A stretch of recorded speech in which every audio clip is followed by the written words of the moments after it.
এই জুতোটা পরিষ্কার করে দাও তো। আরে সাহেব, আপনি কি করছেন?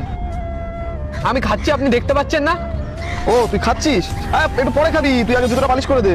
সাহেব, আপনাকে তো বললাম আমি খাচ্ছি, আপনি আবার আমার খাবারের উপর পা রেখে দিলেন। আরে তুই কিছু জানিস যে আমি কত বড় অফিসে কাজ করি? হ্যাঁ আগে তোর খাওয়া নাকি আগে আমার অফিস? তুই জানিস আজকে আমার কত বড় মিটিং আছে অফিসে? তাড়াতাড়ি জুতোটা পরিষ্কার কর। আরে গিলতে তো সারাদিন ধরে পাবি, এরকম কাস্টমার পাবি সব সময়?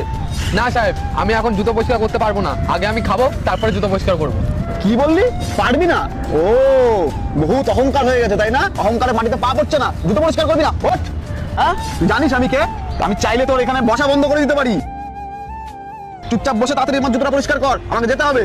না সাহেব, আমি এখন জুতো পরিষ্কার করতে পারবো না। তবে রে, বুঝতে পেরেছি তুই এভাবে মানবি না। নে 10 টাকায় তো জুতো পরিষ্কার করিস, হ্যাঁ 50 টাকা দিলাম, এটা নে আর জুতোটা পরিষ্কার কর নে। না না, এই জুতোটা এখন আমি পরিষ্কার করে দিই, না হলে আমাকে পরের দিন থেকে আর বসতে দেবে না। আর আমি যদি ইনকামই না করতে পারি তাহলে আমি সংসার চালাবো কি করে? ঠিক আছে সাহেব, আমি না হয় পরে খেয়ে নেবো, আগে আপনার জুতোটাই পরিষ্কার করে দিই। একদম একদম তাড়াতাড়ি কর।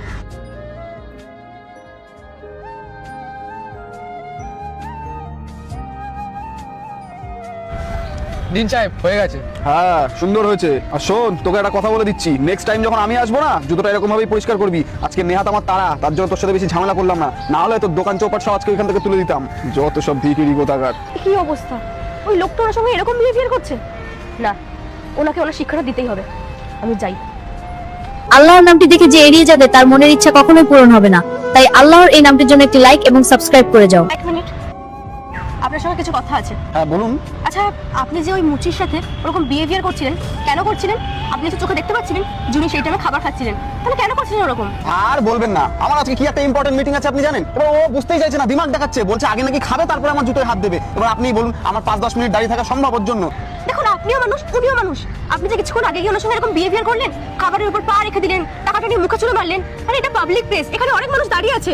ওনার মান সম্মানটা ভেবে দেখেছেন কোথায় গেছে? আপনি এটা ভেবে দেখুন তো, আপনি যদি অফিসে সেম জিনিসটা করতেন, কোনো খাবার খাচ্ছিলেন, আর সেই টাইমে বস এসে আপনার খাবারের উপর পা তুলে বলছে যে তুই এই কাজটা করে দে, ঠিক সেই টাইমে আপনার মান সম্মানটা কোথায় যাবেন? আরে মানুষের কাজ নিয়ে ছোট বড় হিসাব করবেন না। উনিও মানুষ, আপনিও মানুষ, দুজনেরই মান সম্মান বলে জিনিস আছে। আর রইল কথা টাকার, হ্যাঁ হতেই পারে যে উনি কম টাকা ইনকাম করে, তাহলে এটা ভাববেন না যে উনি চুরি ডাকাতি করছে। উনি কিন্তু কষ্ট করে খেটে ইনকাম করছে, তাহলে এরকম বিহেভিয়ার কেন করছেন? হ্যাঁ ম্যাডাম, আমি আমার ভুলটা বুঝতে পারছি। আসলে ওরা জুতো টুতো পরিষ্কার করে তো, আমাদের থেকে তো অনেকটাই স্ট্যান্ডার্ডটা নিচে, সেজন্য কখনো সেরকমভাবে ভেবে দেখিনি। আর আমি আপনাকে কথা দিচ্ছি ম্যাডাম, আমি আজকের পর থেকে আর কোনোদিন কারোর সাথে খারাপ ব্যবহার করবো না। যাক, তুমি বুঝতে পেরেছো, এটাই অনেক।